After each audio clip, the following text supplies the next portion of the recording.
মা দেউতাই সৰুৰ পৰা এটা কথাই শিকাই আহিছে, ডাঙৰক সদায় সন্মান কৰিবি, তেওঁলোকৰ কোৱা কথা মতে শুনিবি আৰু ভগৱানৰ বেয়া পোৱা কাম কেতিয়াও নকৰিবি।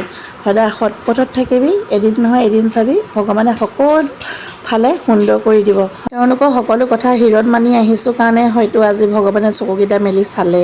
আৰু মানুহজনৰো বহুত ধন্যবাদ জনাব লাগিব। তেওঁক মই আগতে খুবেই কওঁ, যিহেতু ঘৰ এখন বুলিবলৈ সম্পূৰ্ণ হোৱা নাছিলে, তেতিয়া মই মানুহজনক কওঁ, মানুহজনে যেতিয়া কয় সময় আহিব সকলো ঠিক হৈ যাব, মাথো ধৈৰ্য ধৰা, কৰি আছোঁ নহয়, ইমানখিনি যে কষ্ট কৰি আছোঁ কাৰ কাৰণে কৰি আছোঁ, তোমালোকৰ কাৰণেইতো কৰি আছোঁ।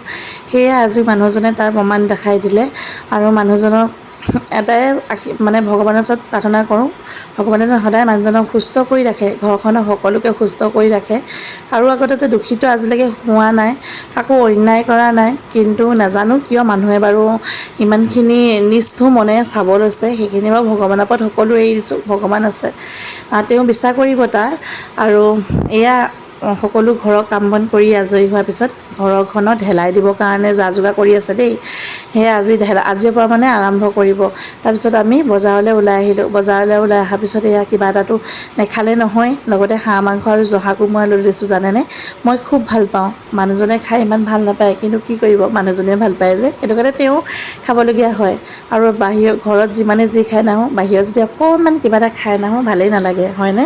মোৰ দৰে বাৰু কোন জনাবচোন।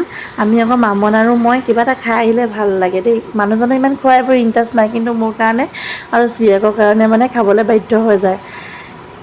তাৰপিছত খাই বৈ আজৰি হোৱাৰ পিছত আমি ঘৰমুৱা হ'লোঁ। মামনৰ সৰু সুৰা দুটামান বজাৰ কৰিবলগীয়া আছিলে, বজাৰকেইটা কৰি পেলাই ঘৰমুৱা হ'লোঁ দেই।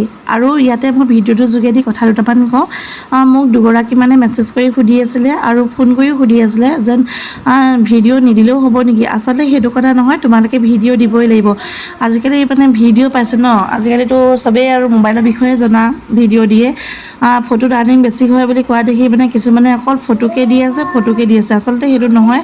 ফটোত আৰ্নিং হয়, কিন্তু তোমালোকে ভিডিঅ'ও দিব লাগিব, 2-এটা ভিডিঅ' দিব লাগিব, তেতিয়াহে মানে ফটোও দিব লাগিব, কণ্টিনিউ ফটোও দি থাকিবা। ধৰি লোৱা দিনটো তুমি 4-5খন বেছি ফটো দিলা, তাৰপিছত 2-এটা ভিডিঅ' দিলা, লং ভিডিঅ' এটা দিলা, শ্বৰ্ট ভিডিঅ' এটা দিলা, ৰিলচ এটা দিলা, মাজে সময়ে কেতিয়াবা লাইভো আহিবা। ঘণ্টাজুৰি সদায় লাইভ আহিবলৈ বুলি কথা নাই। 5 মিনিট 10 মিনিট আধা ঘণ্টা হ'লেও মানে সপ্তাহত 2দিন বা 3দিন লাইভ আহি থাকিবা দেই। সেইখিনিয়ে ক'লোঁ, সুন্দৰভাৱে কৰি যোৱা। ফেচবুকে তোমালোকৰ পেজটো নিশ্চয় গ্ৰ' কৰিব। ফেচবুকৰ মতে কাম কৰি যোৱা, তোমালোকৰ পেজটো চাবা, পইচা ইনকাম কৰিব পৰা হৈ যাবা। আৰু ঘৰলৈ আহিলোঁ, আহি পেলাই এয়া হাঁহ মাংস আৰু কোমোৰা ৰেডি হৈ গ'ল। আৰু আপোনালোকে খোৱা বোৱা কৰিলেনে? আমাৰ কিন্তু খাবলৈ হ'ল দেই। ভিডিঅ'টো বহুত মৰম দিয়াৰ কাৰণে আপোনালোকক ধন্যবাদ জনাইছোঁ। বহুত সোনকালে অন্য এটা ভিডিঅ' দি আহি আছোঁ। Good night.